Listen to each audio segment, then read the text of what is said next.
All right, hello again.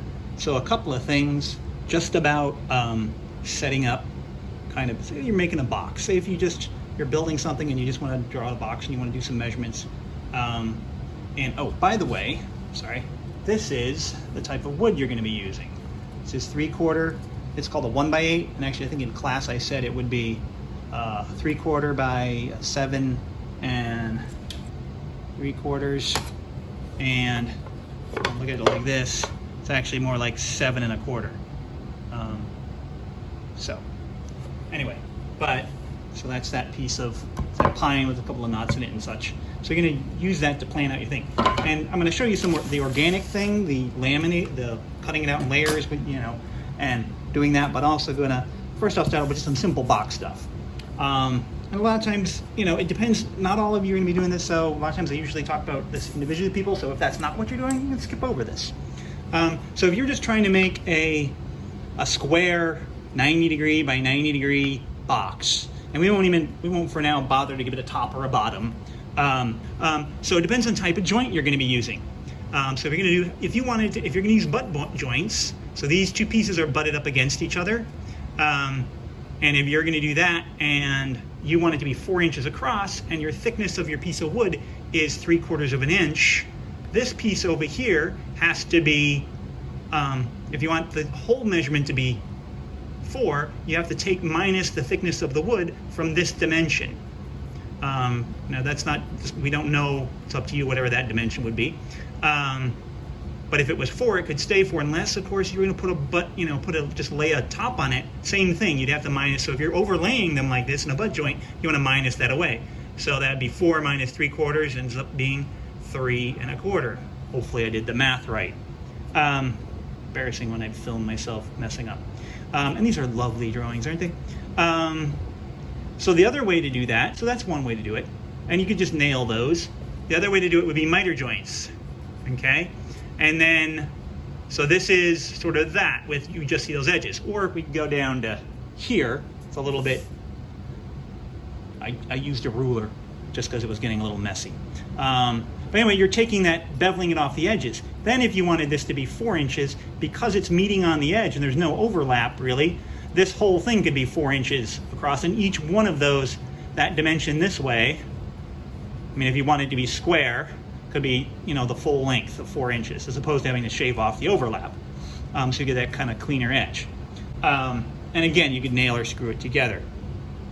If you're going to do a top to that, you could even have, say this top part could be beveled as well. So say this is your piece, you'd also sort of cut that at a bevel at a 45.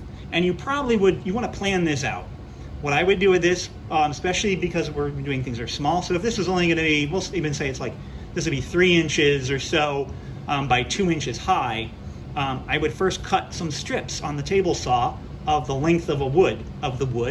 So it would give me a little bit more extra to hold on to, because you wouldn't necessarily want to get your hands in close with cutting that small pieces of wood when you get down to that tiny piece.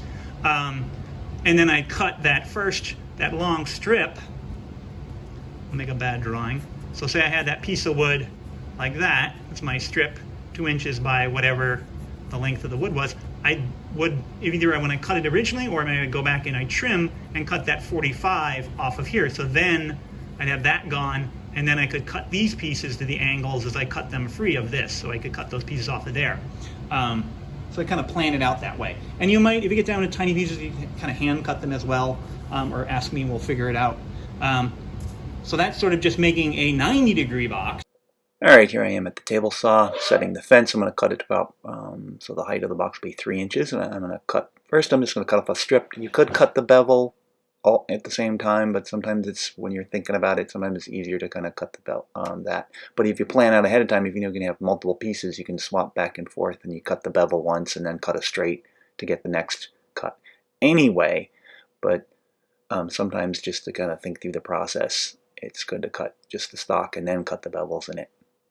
So I cut that through. And remember all the safety things on the table saw. Review those on that video if you have to, but all those listed things. This saw is my home saw, and it doesn't have any of those special electronic shut-off things. So, and that's going to happen. You're going to come across blades like that, saws like that most of the time. Then I go and I tilt the blade at the 45, and then you want to look at the gauge on the machine itself and go by that. Sometimes that's not completely accurate; things get knocked around. So you can also check it with a 45 degree angle, like that right there, to double check to make sure, and then line that up. Remember that the fence settings, the measurements on the fence aren't going to be, so if you set it at 3 inches, that's not going to be the top of that blade, because now the top of the blade is over a bit. And you can do the math to calculate that out, but you can also line it up, that edge up with a stick. And then again, make sure that you follow the safety directions and use the guards and stuff and keep your hands away. And use a push stick if required by the width of the piece of wood. All right? So next we'll go to kind of chop it on the chop saw, or the miter saw. We're gonna miter these. So this is the pieces with the 45s, the just 90-degree box kind of shape thing, whatever. We're gonna cut. I'm gonna set this at 45. Here. And you can do tests on some scrap if you want to, that's a good idea. You can line that up, hold it firmly down against the fence. I like to wait for the blade to stop when I'm cutting little pieces off like that, because sometimes these little pieces catch and shoot all over the place. And I got my safety glasses on, but but they might break something, and it's kind of annoying. Or they might get caught and ding the blade. So I've got that. So I've got my bevel on the side, my bevel on the top. Remember to follow all the safety instructions. So if you need to, go back and review that safety stuff about the miter saw, motorized miter saw. All right, I'm just measuring it right there for my next cut. Yes, that's accurate. I can set it down on something and do like that. We'll get there. All right, so if I do like that, I'm about to get parallel. These are parallel, and I want them kind of opposing each other. Now I could flip it around and do that and remake my mark, or I can move this to 45 this way and hope that I do exactly the same. Now, flipping it around might give you more of an accurate thing, and if I didn't have this bevel, I'd go with that. Line that up. And sometimes you can draw an angle on there.